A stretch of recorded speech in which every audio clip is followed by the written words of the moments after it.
Congratulations again to our MHD Director, Dr. Padilla. 10 ng kanyang mga PHW, BNS, and medical frontliners, medical and non-medical team.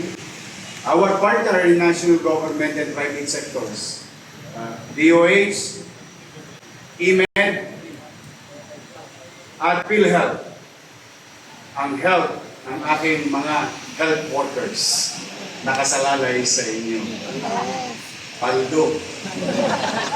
At talaga pong napakalaking bagay kapag ang pamahalang lokal or public healthcare institution ay nakikipag-ugnayan araw-araw, lagi-lagi sa ating partner na DOH at PhilHealth. Mas marami tayong matibigay na tulong sa ating mga kababayan. Because any local government, for that matter, cannot do it on its own alone. Despite we are a highly urbanized city, we may have some funds available because of the economic situation of the city. But with that, still we are challenged. The cost of operation daily for the city to operate properly and efficiently. And in this case, malaking puhunan natin ay pamumuhunan sa minimum basic needs. And it speaks of housing, education, healthcare, and jobs. Kaya kailangan talaga mainam, masino, at episyente ang pakikipagtulungan ng lokal na pamahalaan at national government and private sectors. And with that, as far as the data is concerned,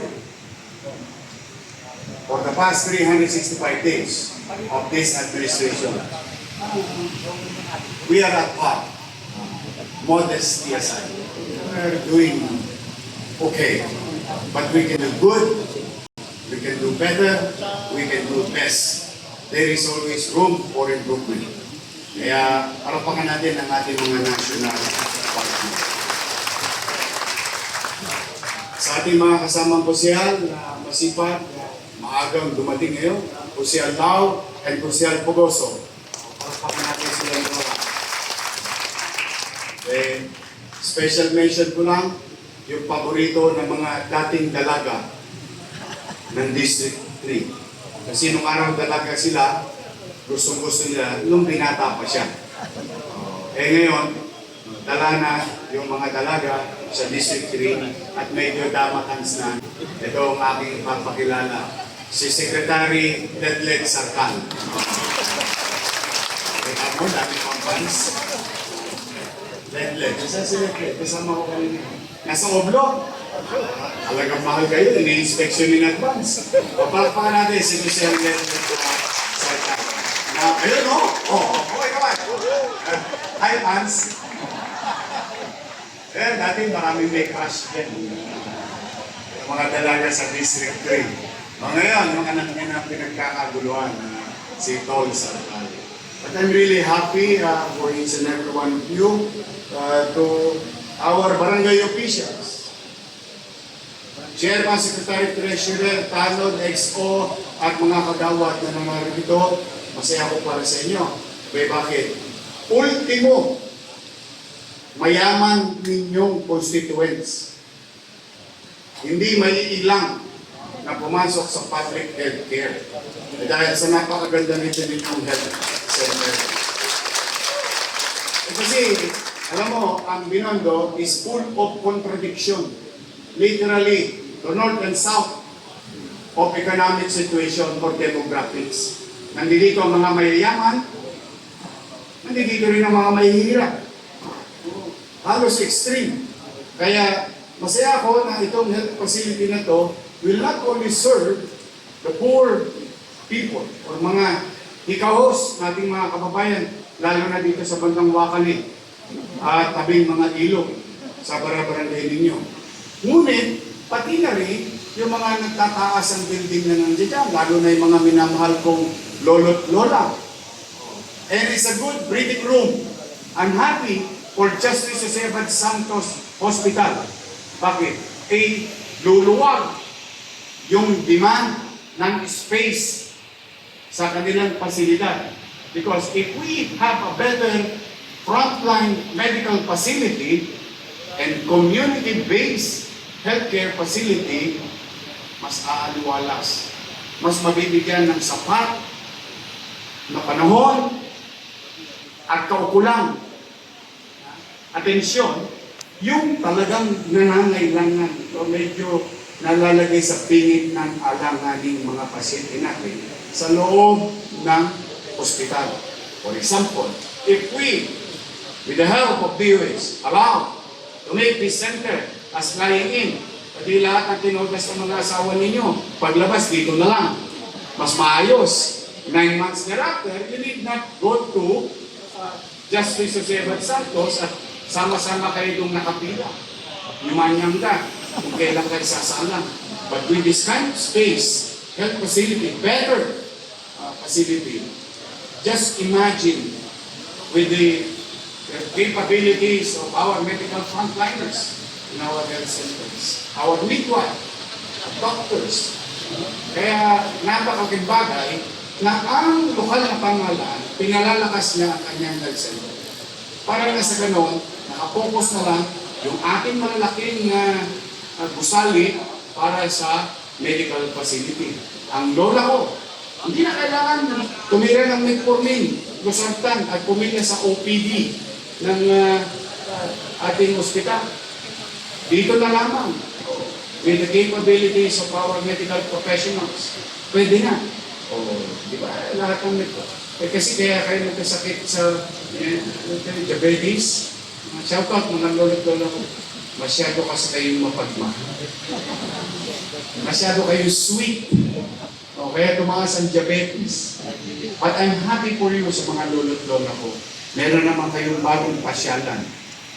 Pasyalan, kasi kapag medyo tumataas ang presyon, nyanyangahin ka kagad.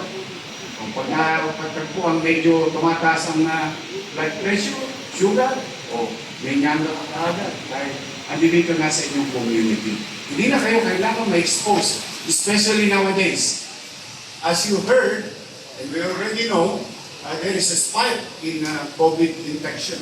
Even in our PGHs, although napabalita kanina sa ibang bayan, pero sa atin din may presensya. And the good thing about this, and sa data ng PGH, and sa data natin, medyo we are in a good situation. Pero these are the things that we don't, hindi natin ikinikipit balita. Dahil alam na natin, nangyari ng pandemya, tama na, mahirap magpakain ng 700,000 families. Mahirap pamili ng tocilizumab, molnupiravir, remdesivir. Napakahirap ng bakuna. Kaya ko lalo na, ayaw ko na mabakunahan ako. Dahil isa lang po sa tatlong ayaw na ayaw ko. Height, multo, at saka injection. Yun, yung tatlong bagay na yun na ayaw ko talaga. But be that as it may, rest assured to the people of Manila and to the barangay officials, nagkakayak naman ang inyong Manila Health Department. I'm not saying that we are ready for another pandemic, but in as much as we can, through DOH, National Government Hospital, the local government hospital and medical professionals, meron naman po tayong ginagawang pag-anda. Kaya kayo magsisipatingan, lalo na yung aking mga minamahal na lolo at lola, baka hindi kayo umabot sa katapusan. Kasi may payout sa katapusan. Lubi-lubi na naman muli. Shout out sa ating mga guro, police, K-12, solo parent, PWDs, teacher, police, yung mga judge kanina, pinira ko na. Lahat kayo halos, lahat kayo July. Maglulubi tayo, diba? April, Mayo, June. I love you. Natatanggal niyo ba yung cake? O pinabawasan ko yung tamis? Baka kasi, bakit itong cake na to? Hindi matamis. O ito siya yung kayo magka-diabetes. But I'm really happy. Basta, tandaan nyo lang, pasensya na kayo mga bata kung hindi pa kayo senior. yung kumbaga sa saranggola, may kilya ko ng kaunti sa aking mga minamahal na senior citizen. Huwag kayong mag-alala, una-una lang yan. Darating din kayo dyan. Marakamtan nyo rin ang ekstrang pagmamahal ng pamahalang lungsod ng Maynila bilang isang senior citizen. Kaya sa aking mga lolo't lola, laging mong alagaan ng inyong sarili at huwag kayong mangingin gawing pasyalan ang aking health center. Kasi mas mabuti na naagapan ng lahat, mas mabuti na kapag may nararamdaman kayong kaunti, ipa-check up kayo agad. Kasi gusto ko, bumaba ang buhay ninyo. Ngayon man lamang, magkaroon kayo ng pamahalaan sa tinagal-tagal na pamumuhay niyo sa lungsod ng Maynila, ay makaramdam kayo na parang special ang love sa amin ng pamahalaan ng lungsod. And that's what we wanted to achieve sa aking mga minamahal na lolo at lola. So sa aking mga senior, I love you. Okay, sa inyo naman lahat dito, sa mga barangay, no? Gamitin po ninyo ito. At pasabi ninyo sa mga nagtataas ang building na yan, na nasasakupan ninyo, na kung sakali sila yung mga kailangan, ay dito sila tumungo sa ating mga health center. Ito po yung isa lang sa marami. Opo, marami po yan. Maraming babaguhin, gigibain, itatayo ng bago, iaayos at lalagyan ng equipo. Masaya ako para sa mga nagtiyaga na inilayo ko pansamantala sa comfort level nila. But now they're back. Magugulat kayo. Yung pintuan ninyo sa banyo pag binuksan hindi nasasama. At cross-finger ako, mawawala na yung mala-resort ninyong sitwasyon kapag umuulan. Dito po, sigurado ako na flood control itong San Nicolas Health Center. At magugulat kayo, hindi lamang bagong pintura, bagong palitada, bagong pagsasaayos, pati mga gamit pang opisina ninyo. Maayos-ayos na. May mga gamit din kayo pang medical. I'm happy and excited for you. Why?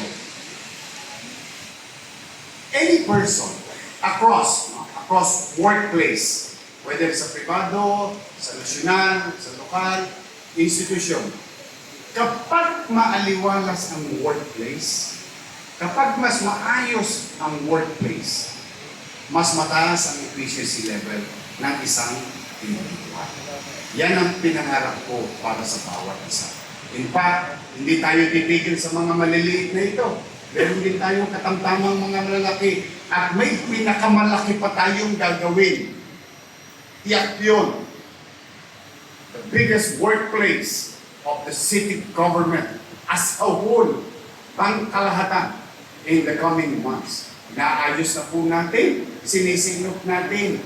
Paano maging epesyente bawat palapag, bawat ahensya, at yung pagiging epesyente ng pagsasaayos ay siya rin ginhawa sa mga dadakong taxpayer, sa mga dadakong mga ngailangan, na kung saan hindi na sila magpapanik-panahon kung saan man. Iisipin natin mabuti na ang isang partikular na pangangailangan ay may kaakibat pang isang ahensya na kanyang pupuntahan. At pipilitin natin din magkakadoktor or what you call the ecosystem of a particular service that we're going to provide for our people who will go to that particular building. Soon, i-announce ko po yan na sa inyo. But for the meantime, we've been reclaiming, repairing, rebuilding our medical facilities in the front line, in the community. So this is one of many to come, because there is many to fix. Marami pang marahil sa chat group ninyo, sana kami next. Kasi totoo naman po ang itsura ng iba nating medyo karimari-marin. Diba? Talaga naman papasok ka pa lang nakukonsume ka na. But again and again, maswerte kayo MHD. Kasi spoiled kayo sa resources. Dahil doon talaga nakatuon ang malaking portion ng limited resources natin to address the healthcare of our people in the city of Manila. So today, excited ako para sa inyo. Silipin na natin ito. I would like to congratulate each and everyone. Thank you for your patience. But please, matapos ang ilong po maglalakad sa bawat isa sa inyo, makita tayo sa intersection, kalsada, boulevard o highway, that we went beyond what is being required from us. 6 months, became 5 months. Then, you be the judge of a new facility like this. Now, lahat ng ito, isa lang ang request ko. Wala, ulitin ko dahil lagi. Can you smile? Kapag kaharapin niyo ang ating mga pasyente. Yun lang. Wala na akong hihilingin. Alam mo, ang isang make-out o rayuma o kumikirot ang bulok na ipin para bang hinahampas mo ang ulo mo sa pader sa kirot. Habang may sakit, walang mauunawa ang katwiran. Tandaan niyo yan, kahit kayo lumagay sa katayuan. But, when you are confronted, visited, or any client, mahirap o mayaman o middle class, kapag ang mga medical practitioner natin, and non-medical practitioner in a healthcare facility, kapag kaharap pa lang sila, tas nakita na yung gilagid ninyo. Lahat ang mapuputi ninyong ngipin, para bang gumagaling na agad sila. I know the feeling. Maniwala kayo.